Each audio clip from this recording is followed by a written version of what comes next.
So, vaping, we're always told it's the safer, cleaner way to go compared to smoking, right? But what's really going on when that vapor hits your lungs? Today, we're going to cut through all the smoke and mirrors and find out what the science is actually telling us. And let's just kick things off with this quote from a Johns Hopkins researcher, because it really hits the nail on the head. The marketing has just gotten way out ahead of the actual science.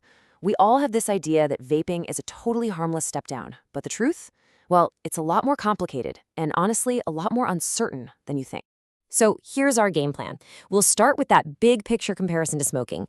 Then we'll zoom in a little closer to see what it does to your body, then dive even deeper into the brain. And finally, we'll get right down to the nitty-gritty, the chemical level of what you're really breathing in. All right, first up, safer but not safe. You hear this all the time, and it's kind of the central paradox of vaping, isn't it? It can be super confusing, so let's unpack it. Okay, so here's where that whole safer argument comes from. A traditional cigarette is basically a chemical bonfire, right? It releases something like 7,000 chemicals. E-cigarettes, on the other hand, they don't burn anything, so you're exposed to fewer of those specific toxins. On paper, that sounds like a no-brainer, a clear win. But the story definitely doesn't end there. Because here's the thing, vaping brings its own totally unique and sometimes immediate risks to the table. Just look at this number, 68. That's how many people died from a brand new lung condition that's directly linked to vaping. It's called EVOLI. And we're not talking about long-term, decades-later effects here. This is something new, and it's dangerous right now. So EVOLI, it's a condition that's specific only to vaping.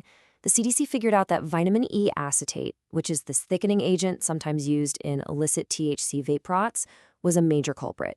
It's just a huge, blinking reminder that with vaping, we're dealing with a whole new world of variables and potential dangers. But, the impact of vaping goes way beyond just these acute lung injuries like EVOLI. The effects can actually spread throughout your entire body, which is a pretty critical question, right? When you breathe in that vapor, where does all that stuff, the nicotine, the flavorings, all those other chemicals, where does it all go? The short answer? Pretty much everywhere.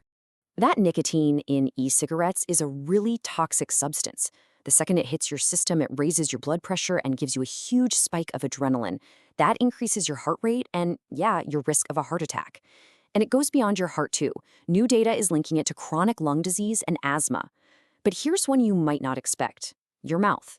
It's now being connected to something called periodontal disease. So what even is periodontal disease? Well, it's a serious gum infection that does way more than just damage your gums. If you don't treat it, it can literally destroy the bone that holds your teeth in place. So, this is about a lot more than just your smile. It can have health effects across your whole body. And hey, this isn't just a guess. A huge review in 2024, they sifted through hundreds of studies to find the 23 best ones, found that vaping seems to mess with your body's immune response and the good bacteria in your mouth, helping this disease get started and making it worse. This all brings us to the chemical at the heart of this whole thing, nicotine. And it's not just a physical threat. Its most powerful impact might be on our most complicated organ, the brain. Just let that sink in for a second. Researchers consider the main ingredient in both regular cigarettes and e-cigarettes to be in the same league of addictiveness as heroin and cocaine. And what's crazy is that many vapors can get even more nicotine than smokers by using extra-strength cartridges or just cranking up the voltage on their device. And this, right here, is where the concern just skyrockets. Over 2 million middle and high schoolers said they vaped in 2021. So this isn't just about smokers switching. This is about a whole new generation getting hooked on nicotine, a lot of them thinking it's basically harmless. This is especially dangerous for young people because your brain isn't really fully baked until you're about 25. So what does a drug like nicotine actually do to a brain that's still under construction? Well, nicotine physically gets in there and starts to rewire the developing brain. It goes after the prefrontal cortex. That's the part responsible for making good decisions and controlling your impulses. And this damage, it's not temporary. It can lead to long-lasting issues with mood and learning. And maybe the scariest part? It can actually prime the brain to get addicted to other harder drugs down the road. So here's the absolute key to understanding this. Addiction is basically a form of learning, and a teenager's brain is a supercharged learning machine. It's building connections way faster than an adult brain. That makes it tragically, incredibly efficient at learning addiction, getting hooked way easier and a lot more intensely. Okay, we've talked about the damage to the body and the brain. But that all leads to the most basic question of all. If it's not just nicotine and flavor, what in the world are you actually inhaling? And the honest to goodness answer is, we are just now starting to figure that out. Get this. Using a super advanced chemical finding technique, researchers at Johns Hopkins looked at vape aerosol and found almost 2,000 chemicals. But here's the most mind-blowing part. The vast majority of them are totally unidentified. We have no idea what they are. It's a huge problem when manufacturers aren't required to tell you exactly what's inside their products. And the chemicals they could identify, wow, the list was alarming.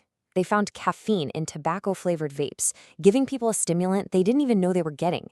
They found industrial chemicals and even a pesticide. And maybe the real shocker, they found compounds that are usually created by burning something, the very thing vaping is supposed to avoid in the first place. I mean, the lead researcher said it best himself. When you vape, you are breathing in a very complex, mysterious cocktail of chemicals. And for thousands of those chemicals, we have absolutely no idea what they are or what they could do to your health in the long run.